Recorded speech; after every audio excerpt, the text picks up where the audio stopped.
PR অবশ্যই জনগণের কাছে এখন পর্যন্ত বোধগম্য নয়, এটা আমি আজকে আবার পরিষ্কার করে বললাম। এই আনুপাতিক প্রতিনিধিত্ব, প্রপোর্শনাল রিপ্রেজেন্টেশন, এটা কিন্তু আমাদের দেশের সাধারণ মানুষ কিচ্ছু বোঝে না।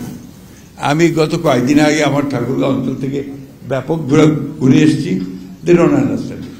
আমরা যেটা বুঝি যে অতি দ্রুত যেটা ঘোষণা হয়েছে ইতিমধ্যে যে 2026 সালের ফেব্রুয়ারি মাসে একটা নির্বাচন দিয়ে আপনার জনগণের একটা পার্লামেন্ট নির্বাচন করা, এবং সেই পার্লামেন্টই জনগণের সমস্ত অমীমাংসিত যে আপনার ইস্যুগুলো আছে সেই ইস্যুগুলো নিয়ে আলোচনা করে তারা সেখানে সুনির্দিষ্ট একটা সামনের দিকে এগিয়ে যাওয়ার পথ পাততে দিতে পারবেন।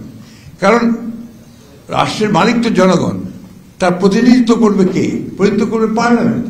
তো সেই পার্লামেন্টে যদি আমরা নির্বাচিত করতে না পারি, তাহলে এই যে কিছু মানুষ আমরা বুদ্ধিজীবী, তাদের জন্য আপনার বৈষম্য করা হয়, 5 মিনিট বেশি সময় দেওয়া হয়, আর আমরা 3 মিনিট পাই রাজনীতিবিদরা, এখানে তাদেরও চাপিয়ে দেওয়া ব্যাপারটা জনগণের কাছে কতটুকু গ্রহণযোগ্য হবে সেটাও তো আমাদেরকে বিবেচনা করতে হবে।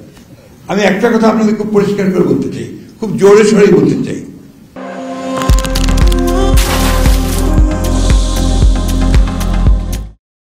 এই আনুপাতিক প্রতিনিধিত্ব, প্রপোর্শনাল রিপ্রেজেন্টেশন, এটা কিন্তু আমাদের দেশের সাধারণ মানুষ কিচ্ছু বোঝে না।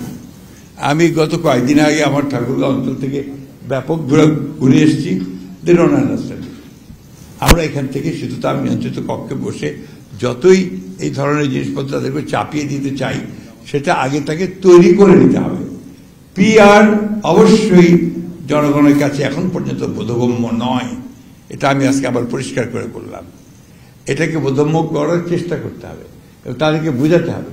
আরেকটা কথা যেটা এখানে এসছে, আমরা কিন্তু খুব পরিষ্কার করে বলেছি যে আমরা নির্বাচনের পরে যে সমস্ত রাজনৈতিক দলগুলো বা শক্তিগুলো একসাথে ফ্যাসিস্ট বিরোধী সংগ্রাম করেছি, তাদেরকে সঙ্গে নিয়ে একটা জাতীয় সরকার গঠন করবার আমরা একটা প্রস্তাব দিয়েছি, এবং সেখান থেকে প্রমাণিত হয় যে আমরা আসলেই এই জাতিকে সত্যিকার অর্থে মূল জায়গাগুলোতে ঐক্যবদ্ধ করে আমরা সামনের দিকে এগিয়ে যেতে চাই। আমার মনে হয় যে এই বিষয়গুলো আমরা যদি সবাই অনুধাবন করি, উপলব্ধ করি, তাহলে নিশ্চয়ই আমরা আমাদের সামনের দিকে এগিয়ে যেতে পারবো।